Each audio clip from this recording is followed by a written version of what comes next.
Good morning. Havamal stanza 119 says, I read thee, Lod Fobir. Many mispronounce that as Lod Fafnir. Lod Fobir. I read thee, Lod Fobir. If you have a friend who you fully trust,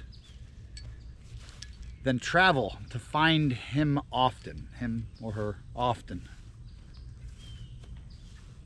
For brambles or thorny bushes and tall grass grows on those rarely traveled roads. Those paths that are not traveled will become thick and overgrown, difficult, if not impossible, to find again.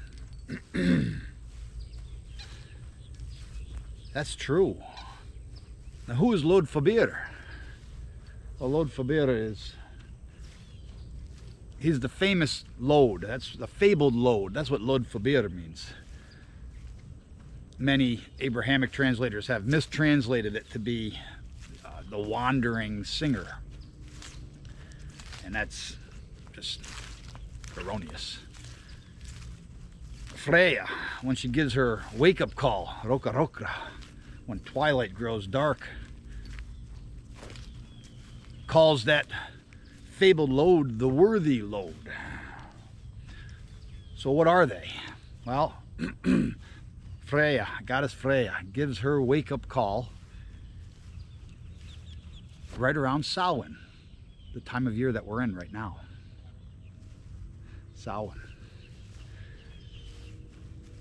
We just had yesterday, October 31st, a one-day celebration of All Hallows E'en, All Hallows Evening, an Abrahamic day of celebration where they took elements of ancient paganism, Sáinn, and they rolled it into All Hallows E'en, and then the following day, Hallowmas, All Saints Day. It used to be called All Martyrs Day, but they changed it to All Saints Day, Hallowmas.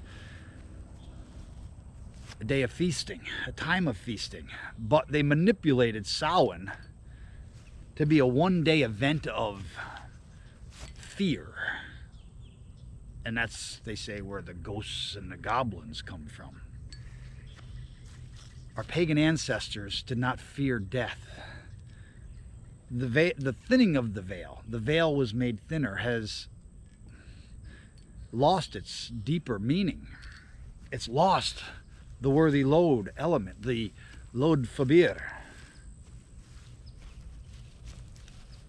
Once you understand that Freya, giving her wake-up call to Hundla, the howler, the mighty bear, when the tail of the great bear, the constellation, points north, then instruction was given to new mothers, to newly wedded women, to light the fires of fall, light the hearths. The feasts are going to begin. There was no fear associated with Sáinn, and it was not a one-day celebration. It was a time of feasting. Yes, you had Blood Month, this time of thinning the herds so that you didn't have to feed them throughout the whole winter. But you also had all of the crops were harvested. You had to clear out all of the stalks and the remains of what was not edible, and you had to burn them, as well as any firewood that was collected for the winter. These celebrations, there used to be bobbing for apples.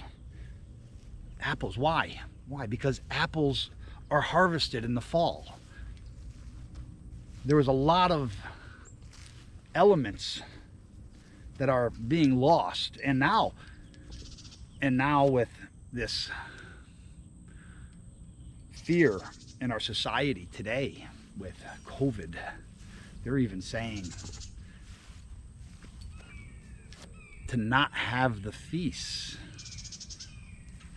To not have the feasts. Well, you're taking away what Sáinn was, what Sáinn is. Fear.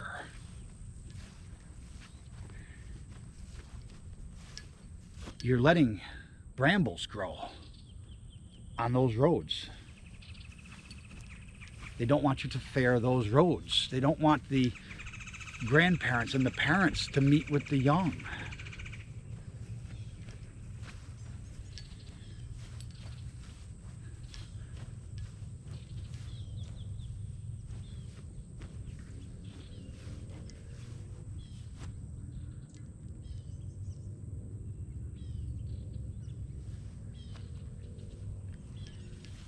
This time of year, autumn, our Great Bear constellation is moving across the sky. Its tail is facing north. Like I said, a sign to light the fires. Our bear in nature, our ancestral bear, is pregnant. Our ancestors, our Northern Pagan ancestors, following the cycles of the bear, are also pregnant.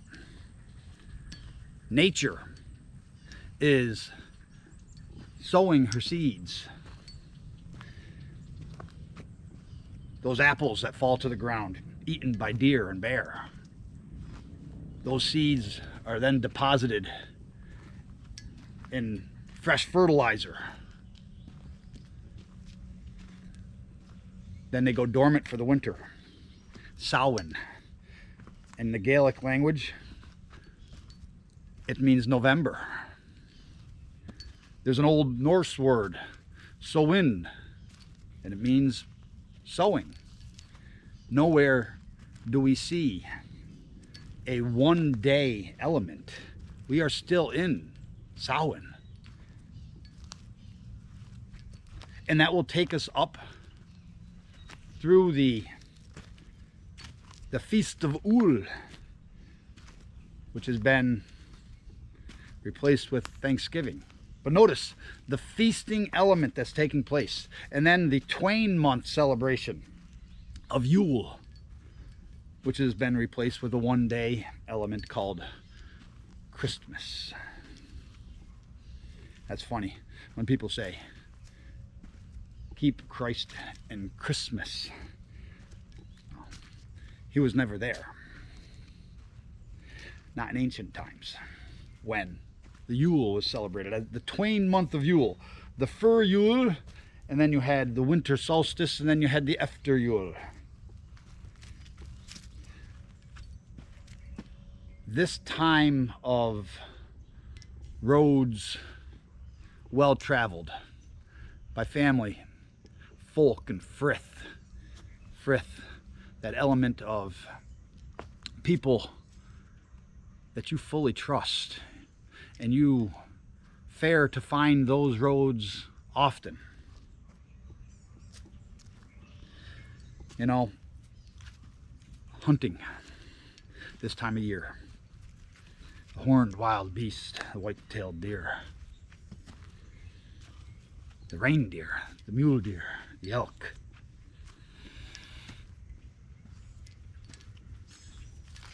There is a camaraderie with those hunting parties. As the women folk would light the fires and prepare the feasts, and the men would be out in the woods hunting, there's a camaraderie that carries over into the celebrations, the autumn celebrations that have been, even though they've been manipulated by the cults of Abraham into, well, making our ancient Northern Pagan customs and culture something dark and dirty or depraved they still remain. That desire to feast with family, folk, and frith is still there. But they want to take away those roads. That's why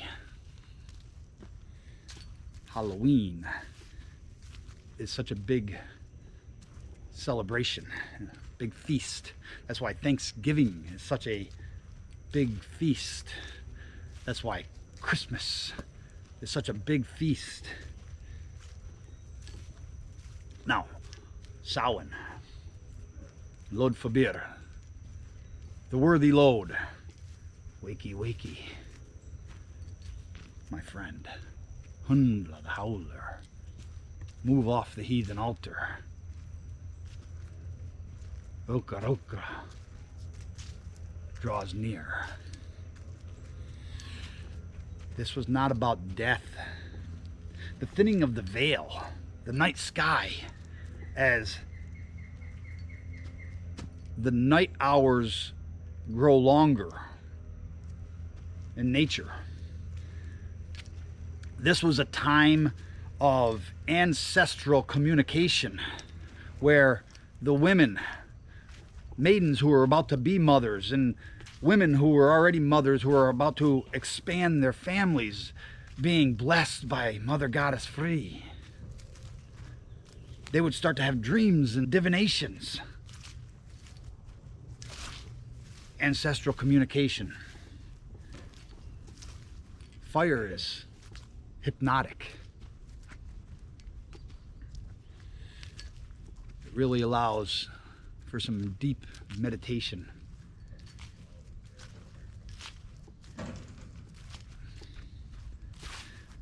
So there was no ghosts and goblins. There was ancestral spirits communicating to be reborn, reincarnated into the worthy load, Lod Fabir, to be born in spring. And celebrations were being had, and family get-togethers, and stories were being told, and feasts, and there's nothing evil, nothing of fear or dark. That was all introduced by the religions of Abraham. Manipulation of our ancient ways with certain elements then incorporated into their new belief systems.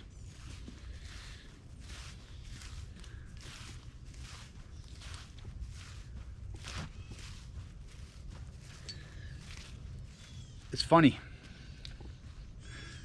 Yesterday was Halloween. Neo-Pagan celebrated the one-day event of Samhain. Yesterday was also, in America, daylight savings time, when clocks were set back 1 hour. What did nature do? What did nature do? That is what paganism is. It's an attachment to northern nature, northern paganism, Norse mythology, Norse paganism. Whether that's Scandinavian, Norse, Germanic, Slavic, Celtic. It's an attachment to nature and the cycles of nature. So we set the clocks back 1 hour. What did nature do? It did nothing. It continued as it always has. Man abides by the clock. Nature does what it always does. Abides by its cycles and flows. And Samhain, the time of sowing of seeds, is not the tick of a clock.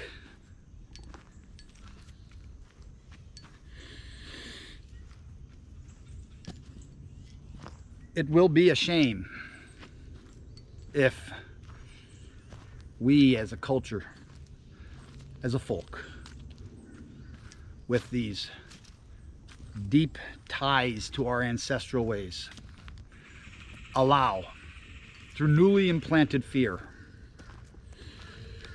These feast days to be stolen from us. I'm not telling anyone what to do. Everyone has to go by their own conscious, I guess, what they believe about these fear tactics.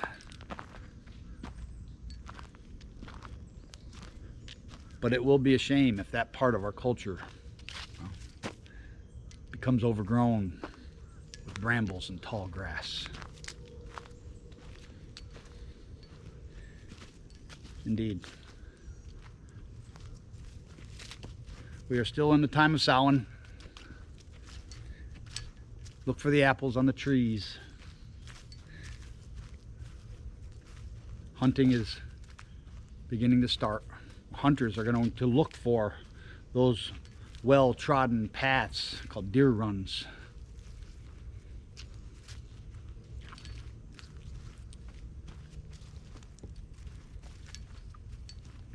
It will overlap with the Feast of Ul, the Feast of the Howler.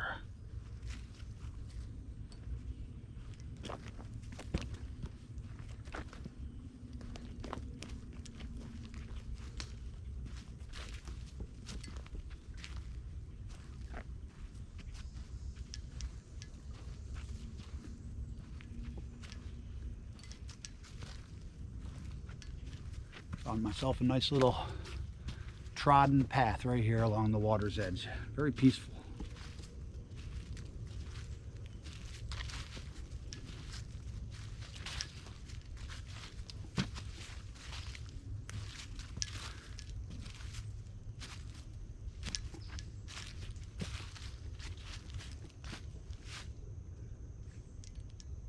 Until next time, or tis nesta gong.